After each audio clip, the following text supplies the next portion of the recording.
Before 2008, Nyahururu was just a coal town in Laikipia County.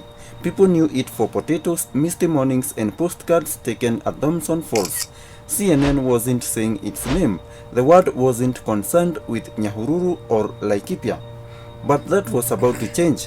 History was warming up because on November 10, 1986, in that very town, a boy was born to a struggling single mother. A boy who would later make the word pronounce Nyahururu correctly. His name, Samuel Wanjiru.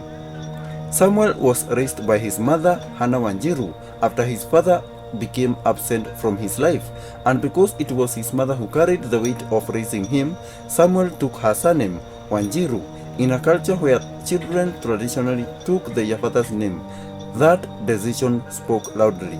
This boy belonged to his mother's struggle. Now, to Samuel, poverty was not just a chapter in his life story, it was a definition of his early childhood. School fees zilikuwa shida. At about 12 to 15 years old, he dropped out of school not because he lacked brains, but because poverty doesn't negotiate. Samuel herded goats, delivered bread on a bicycle, and watched other children go and come from school. But on a dusty village paths, one thing became clear. Samuel could run, not ordinary running, not school sports running, destiny running. In May 2002, a Japanese coach by the name Kobayashi spotted the skinny Nyahururu teenager during local training. One look and he said to himself, "This one is special." Immediately he took Samuel, boarded him on a plane straight to Japan, from Laikipia's cold to Tokyo's magnificent skyline. He enrolled at Sendai Ikuei Gakuen High School in Sendai, Japan. He learned Japanese. He trained with discipline. He transformed raw hunger into structured excellence. Here, his talent was sharpened into a sharp weapon. By 2005, after graduation, the mighty manufacturing company Toyota signs him in. He joins Toyota Kyushu, coached by Olympic medalist Koichi Morishita. Now the engine was built and it was ready to roar. Now the records begin to fall. At just 18 years, Samuel Wanjiru won the 2005 World Junior record in 10,000 meters, which he did in 26:41.75. In 2006 to 2007, he broke several half-marathon world records. Medals and money started ticking in. Again, in March 2007 at the Fukuoka Marathon, a world record is set by Wanjiru again at 58:33, not cautiously, dominantly.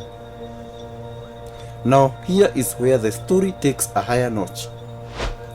February 2008, Zayed International Half Marathon. Samuel wins it like it's nothing. Prize money, 40 million Kenya shillings. For a boy who dropped out of school because of school fees, this was insane money. 4 months later, the mighty 2008 Beijing Olympic Games in China. Samuel runs the marathon in 2 hours, 06 minutes and 32 seconds. An Olympic record, gold for Kenya, instantly. Prize money, 70 million Kenya shillings, plus rewards from President Moi Kibaki and Prime Minister by then Raila Odinga, and more money from the Safaricom company. Samuel was now a multimillionaire. He buys his mom a tractor worth millions.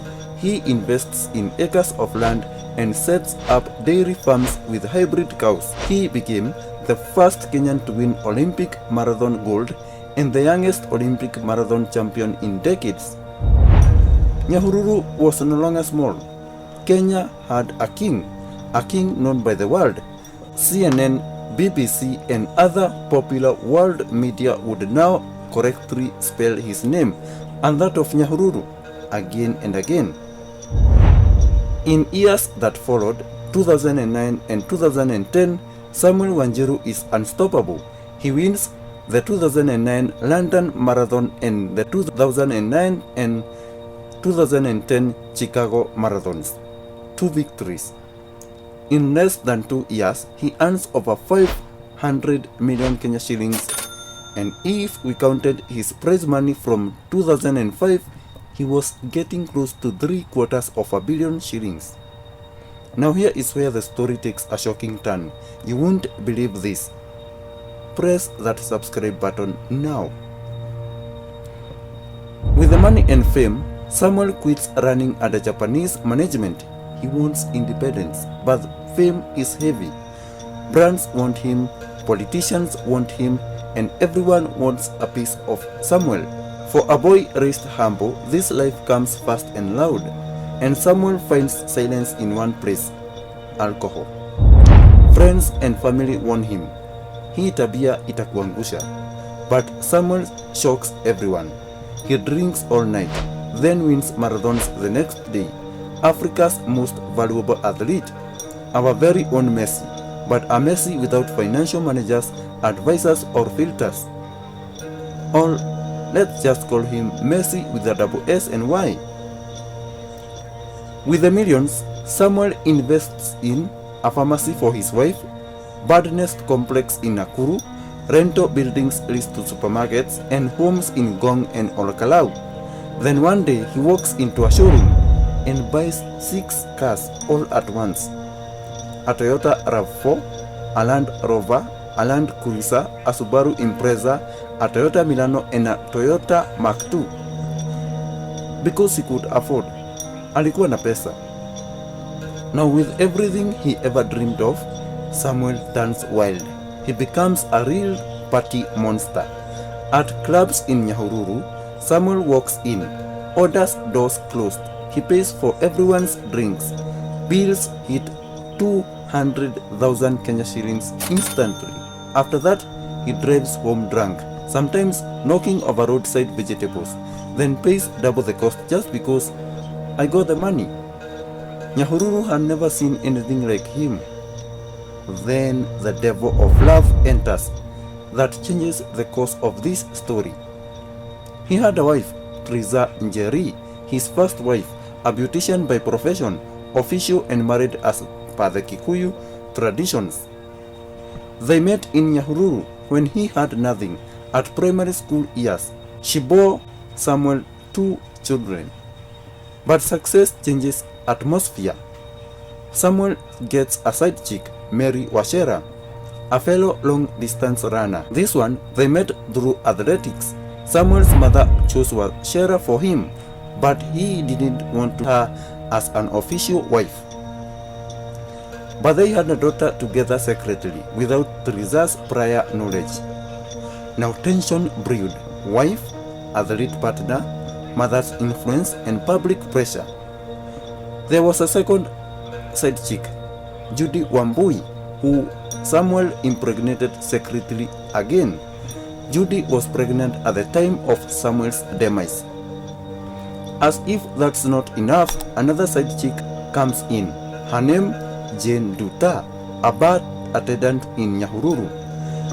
She enters the story at the most dangerous time, when Samuel was battling alcohol, pressure, and emotional chaos.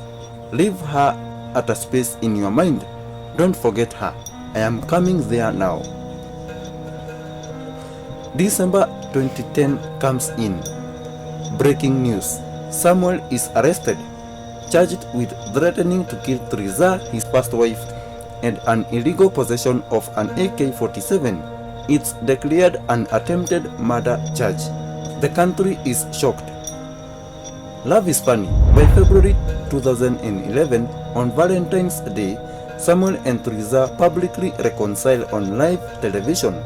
She withdraws the case in court. They return home together.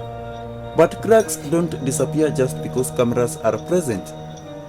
Now hold your breath here, because the story is about to get extremely serious.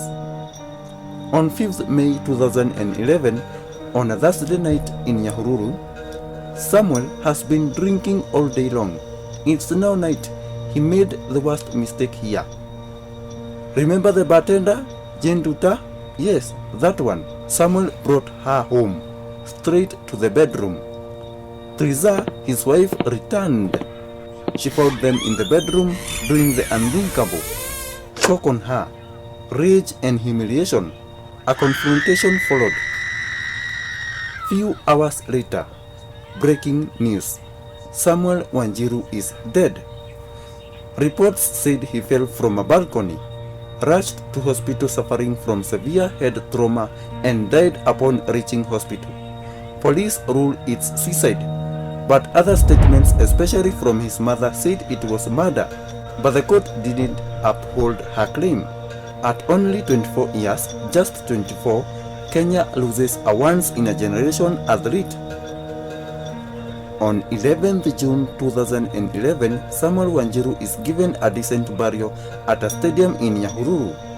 National grief, heavy security presence, but his own mother didn't even attend his burial, citing justice for his son's death.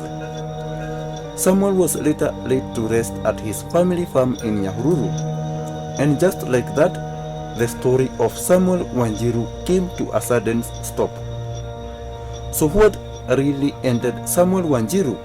Alcohol, fame too fast, money without guidance, emotional pressure, or one explosive night that spiraled?